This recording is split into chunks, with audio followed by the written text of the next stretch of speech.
Friends, this is Mega here and welcome to Bara classes. तो कैसे हैं आप सभी लोग। आज हमारी सीटेट जुलाई 2025 पेपर 2 साइंस की सेकंड क्लास है। इससे पहले फर्स्ट क्लास में आपको करा चुकी हूं, जिसमें हमने न्यू एनसीईआरटी क्लास 6 के 2 चैप्टर कवर किए हैं। The wonderful world of science, second chapter है diversity in the living world. तो ये दोनों चैप्टर मैंने आपको फर्स्ट क्लास में कवर कराए हैं। अगर आपने फर्स्ट क्लास नहीं देखी है तो डिस्क्रिप्शन बॉक्स में लिंक दिया है, वहाँ से इस क्लास को देख लेंगे।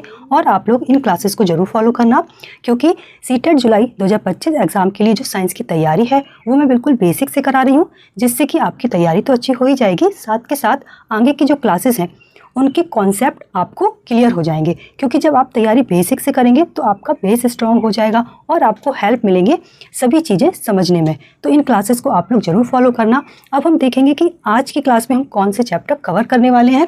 तो हम कवर करेंगे चैप्टर 4 एक्सप्लोरिंग मैग्नेट, चुंबकों की खोज। चैप्टर 5 है measurement of length and motion, लंबाई और गति का मापन। क्लास में ये दोनों चैप्टर हम कवर करेंगे। अब जो चैप्टर 3 है mindful eating a path to a healthy body, ध्यानपूर्वक भोजन करना स्वस्थ शरीर का मार्ग। इस चैप्टर के लिए आप लोग फूड वाली क्लास जरूर फॉलो करेंगे। जब आप फूड वाली क्लास को देख लेंगे तो आपका चैप्टर नंबर 3 वहाँ से कवर हो जाएगा। तो आई होप आपको ये चीज़ें क्लियर हो गई। तो आप लोग सीटेट एग्ज़ाम के लिए तैयारी अभी से स्टार्ट कर दीजिए, क्योंकि सीटेट जुलाई 2025 एग्ज़ाम का जो नोटिफिकेशन है वो आपको कभी भी देखने को मिल सकता है। तो आप लोग तैयारी अभी से स्टार्ट कर दीजिए। आपको तैयारी कैसे करनी है इस पर भी मैंने एक क्लास बनाई है, तो आप लोग वो क्लास भी जरूर देखना, आपको बहुत हेल्प मिलेगी। अब हम आज की क्लास स्टार्ट करते हैं। उससे पहले आप लोग चैनल को जरूर सब्सक्राइब कर लेना, बेल आइकन को प्रेस कर लेना, जिससे कि नेक्स्ट वीडियो का अपडेट आपको मिल जाए। क्लास अच्छी लगती है तो लाइक ज़रूर करें, दोस्तों के साथ शेयर जरूर करना। और आपका कोई क्वेश्चन रहता है, कोई आपका डाउट रहता है तो आप लोग कमेंट करके पूछ सकते हैं। अब चलिए हम आज की क्लास को स्टार्ट करते हैं। चैप्टर 4 है एक्सप्लोरिंग मैग्नेट्स, चुंबकों की खोज। इसमें हम सबसे पहले समझेंगे मैग्नेट, चुंबक क्या है। चुंबक चट्टानें या धातु हैं जो अपने चारों ओर एक अदृश्य छेद यानी कि चुंबकीय छेद बनाते हैं। यूज ऑफ अ मैग्नेट, चुंबक का उपयोग। तो चुंबक का उपयोग कई जगह पर होता है। उदाहरण के लिए जो रेफ्रिजरेटर का दरवाजा होता है उसमें भी चुंबक का यूज होता है, इसीलिए तो वो बंद हो जाता है ना। कुछ पेंसिल बॉक्स आपने देखे होंगे कि हम उन्हें बंद करते हैं तो वो फटाक से बंद हो जाते हैं। कई सारे ऐसे खिलौने होते हैं जिसमें यूज होता है चुंबक का। चुंबकीय स्टिकर भी आते हैं। इसी तरीके से जो साबुन स्टैंड होते हैं, पेन स्टैंड, तो इन सभी चीजों में मैग्नेट्स का यूज होता है। और ये किस तरीके के मैग्नेट्स होते हैं? ये होते हैं आर्टिफिशियल मैग्नेट। अब हम समझेंगे चुंबक विभिन्न आकृति के होते हैं, जैसे कि बार मैग्नेट, ये आप देख रहे हैं ना, ये इसको हम बोलते हैं bar magnet. U shape magnet, ये यू शेप मैग्नेट है। और रिंग मैग्नेट। तो इस तरीके से कई सारे डिफरेंट डिफरेंट मैग्नेट्स होते हैं। अब हम समझेंगे मैग्नेटिक मटेरियल और नॉन मैग्नेटिक मटेरियल्स क्या हैं। तो चुंबकीय पदार्थ वे होते हैं जो चुंबक द्वारा आकर्षित होते हैं या जिनका उपयोग चुंबक बनाने के लिए किया जाता है। For example iron, nickel, cobalt, ये सभी चुंबकीय पदार्थ हैं। तो इनका उपयोग या तो चुंबक बनाने के लिए किया जाता है या फिर ये चुंबक द्वारा आकर्षित होते हैं। तो इनको हम क्या कहते हैं? Magnetic materials.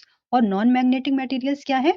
वे पदार्थ जो चुंबक द्वारा आकर्षित नहीं होते हैं उन्हें हम गैर चुंबकीय पदार्थ कहते हैं। फॉर एग्जाम्पल प्लास्टिक हो गया, वुड हो गया, ग्लास, रबर, ये सभी क्या है? नॉन मैग्नेटिक मटेरियल्स हैं। तो यहाँ पर एक क्वेश्चन बन सकता है कि क्या मैग्नेट कुछ सर्टेन मटेरियल से बनी वस्तु, चीजें या फिर ऑब्जेक्ट से चिपकते हैं? तो हमारा आंसर होगा हाँ, यस। जो निकेल, कोबाल्ट, आयरन, इन सभी मटेरियल से बनी वस्तुएं होंगी, मैग्नेट उन्हीं की तरफ अट्रैक्ट होगा। और जो नॉन मैग्नेटिक मटेरियल्स हैं, मैग्नेट उनकी तरफ अट्रैक्ट नहीं होगा। नेक्स्ट पॉइंट समझेंगे।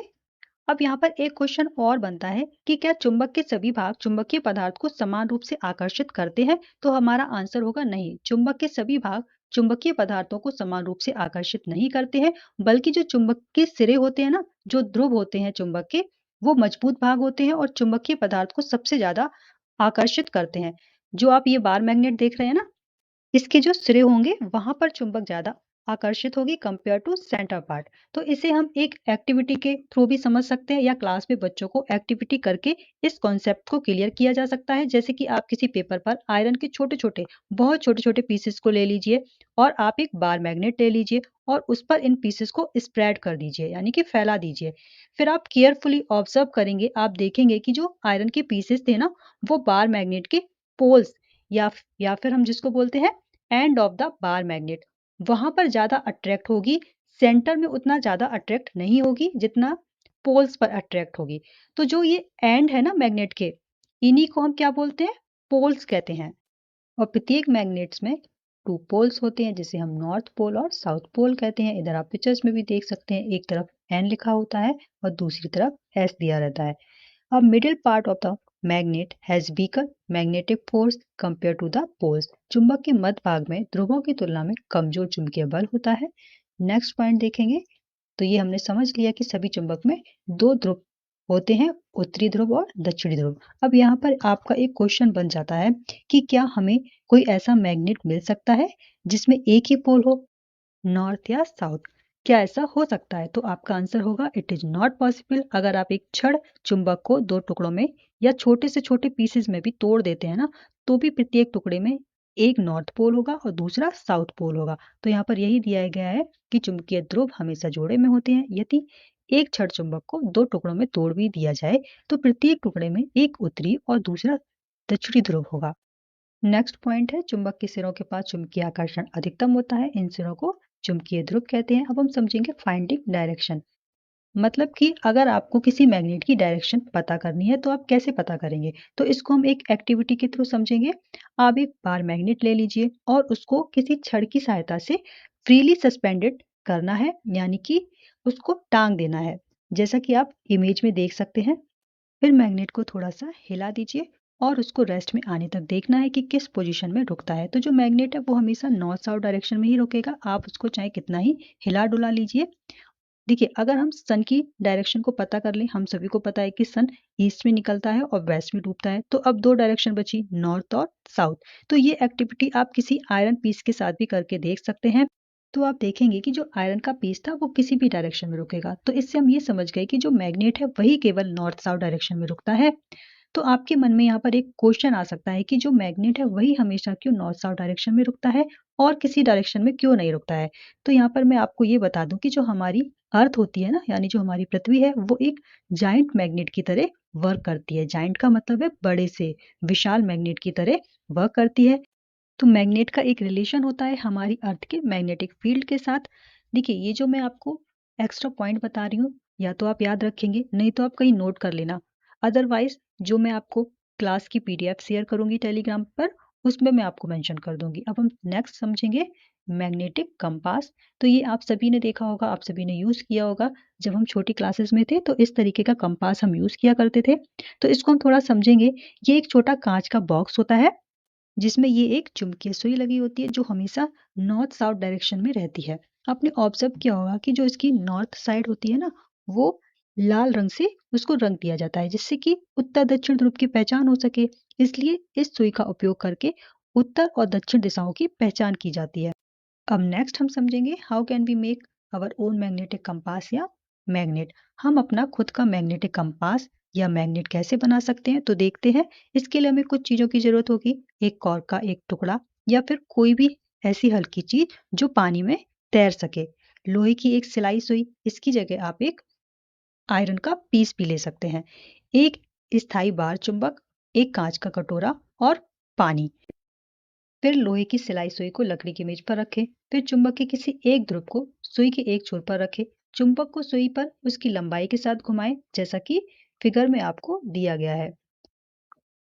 तो एक ही डायरेक्शन में आपको मैग्नेट आगे लाना है, फिर हाथ को ऊपर उठाना है इस तरीके से, फिर आपको हाथ नीचे लाना है और इसी डायरेक्शन में आपको आगे आना है।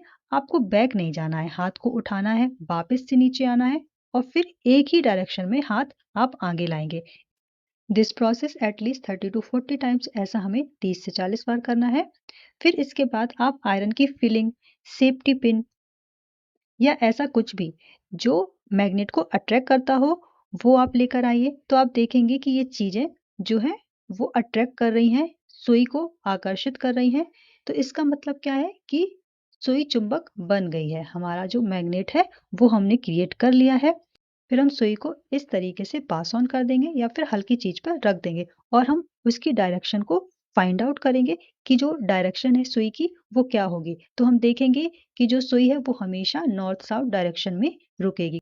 अब हम नेक्स्ट समझेंगे, जब हम दो चुंबकों को एक दूसरे के करीब लाते हैं तो क्या होगा, attraction and repulsion between magnets. तो हम चुंबकों के बीच आकर्षण और प्रतिकर्षण को समझेंगे। अट्रैक्शन क्या है, opposite poles of two magnets attract each other, it is called attraction. तो जब दो चुंबक के विपरीत ध्रुवों को या फिर अनलाइक पोल्स को एक दूसरे के करीब आप लाएंगे तो वो अट्रैक्ट करेंगे। आप इस तरीके से पिक्चर में देख सकते हैं कि एक मैग्नेट का साउथ पोल और दूसरे का नॉर्थ पोल, जब आप उनको आमने सामने लाएंगे तो वो अट्रैक्ट करेंगे, यानी कि आकर्षित होंगे एक दूसरे की तरफ। इसी तरीके से रिपल्सन क्या है, similar poles of two magnet repel each other, it is called repulsion. इसमें जब आप सिमिलर या समान लाइक पोल्स को एक दूसरे के पास लाएंगे तो रिपल्सन होगा, यानी कि प्रतिकर्षण होगा।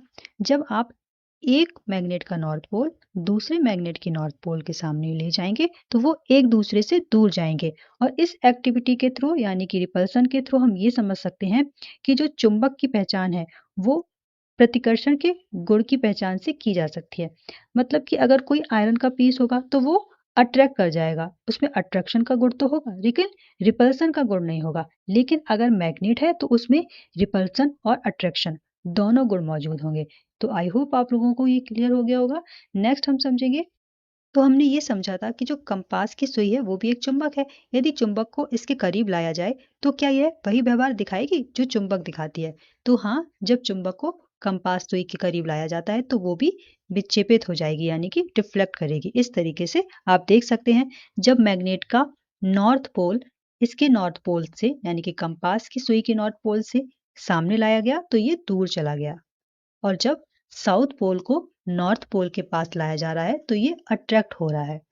अब ये कॉन्सेप्ट आपको अच्छे से क्लियर हो गया होगा। नेक्स्ट समझेंगे, तो यहाँ पर एक क्वेश्चन बन सकता है, मान लीजिए हम कंपास सुई और चुंबक के बीच लकड़ी का एक टुकड़ा रखते हैं, तो क्या इसके, यानी कि कंपास सुई के विक्षेपण पर कोई प्रभाव पड़ेगा। तो हमारा आंसर आएगा नो चेंज। तो इसको हम समझेंगे एक एक्टिविटीज के थ्रू, गैर चुंबकीय पदार्थों के माध्यम से चुंबक के प्रभाव का अवलोकन हम करेंगे। तो हम चुंबक और कंपास के बीच कुछ चीजें रखेंगे, यानी कि जो ये चुंबक और कंपास के बीच ये जो गैप है ना, इसके बीच हम नॉन मैग्नेटिक मटेरियल रखेंगे।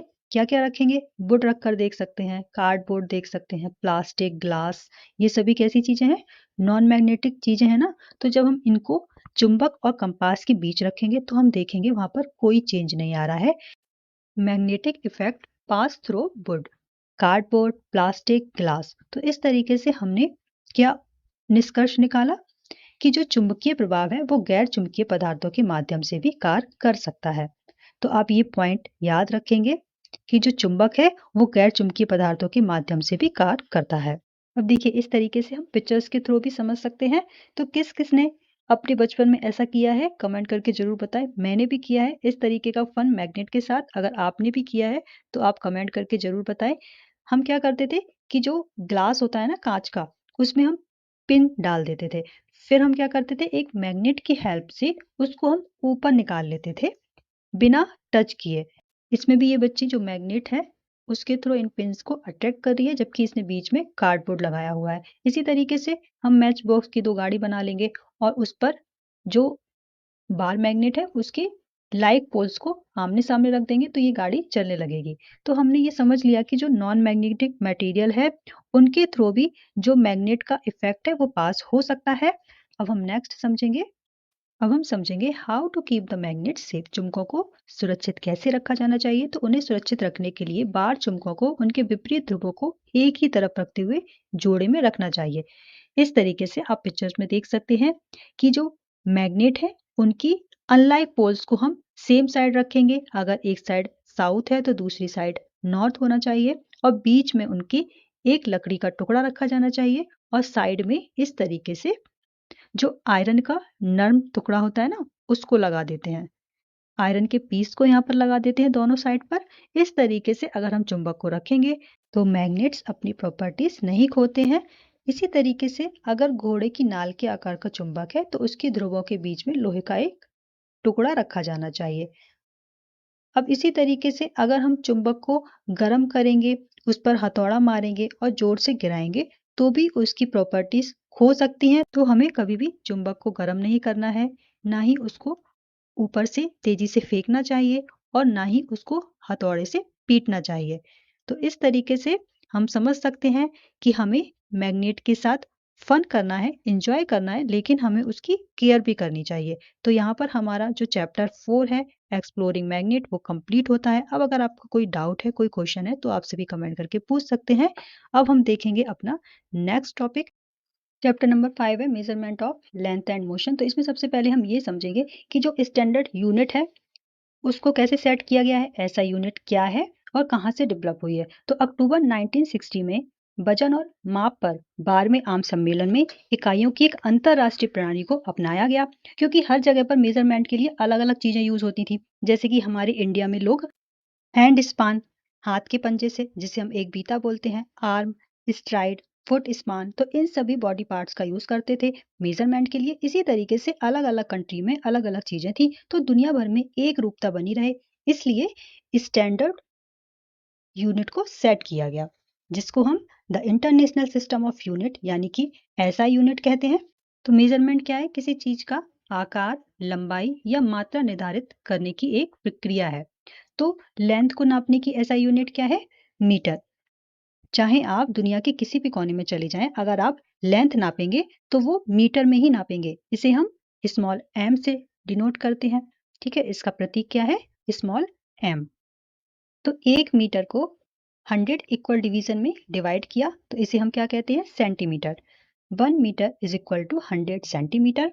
इसी तरीके से 1 सेंटीमीटर के बीच में 10 छोटी छोटी लाइन होती हैं, जिसे हम मिलीमीटर कहते हैं। इस तरीके से आप इस स्केल में भी देख सकते हैं कि 1 मीटर की स्केल है जिसमें 100 सेंटीमीटर है और 1 centimetre is equal to 10 millimetre. ये जो छोटी छोटी लाइन्स है ना, तो इन्हें हम मिलीमीटर कहते हैं। तो 1 centimetre is equal to 10 millimetre.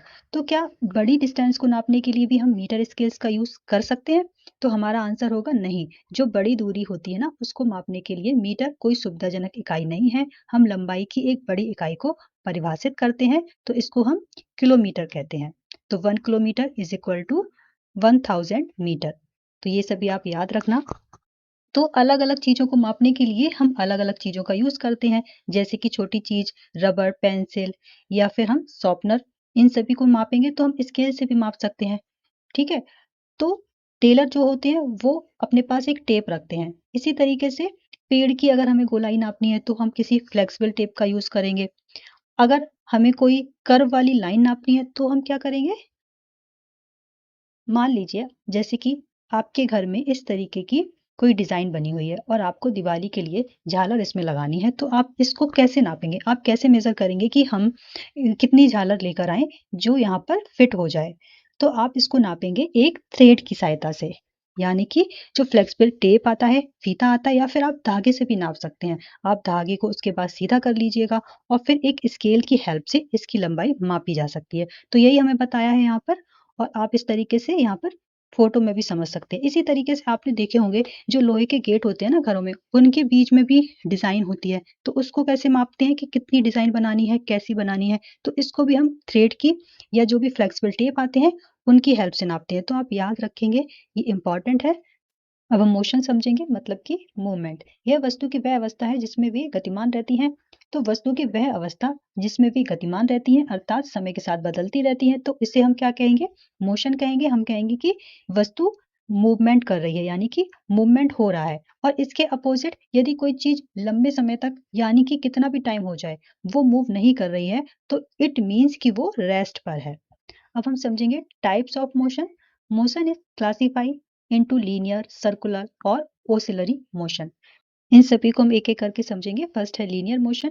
तो जब कोई चीज एक सीधी रेखा में गति करती है तो उसको हम क्या कहते हैं? लीनियर मोशन कहते हैं। जैसे कि पेड़ से गिरता हुआ फल, ठीक है, सीधा धकेला गया भारी बॉक्स, इस तरीके से ये एक व्यक्ति इस बॉक्स को सीधी रेखा में पुश कर रहा है, तो ये कैसा मोशन है? ये लीनियर मोशन है। इसी तरीके से एनसीसी की जो परेड्स वगैरह होती हैं, आपने देखा होगा, तो इस तरीके का मोशन कैसा होता है? लीनियर मोशन होता है। इसी तरीके से हम बच्चों की भी परेड कराते हैं स्कूल में, 15 अगस्त पे, 2 अक्टूबर पे, तो ये सभी कैसे मोशन है? लीनियर मोशन है।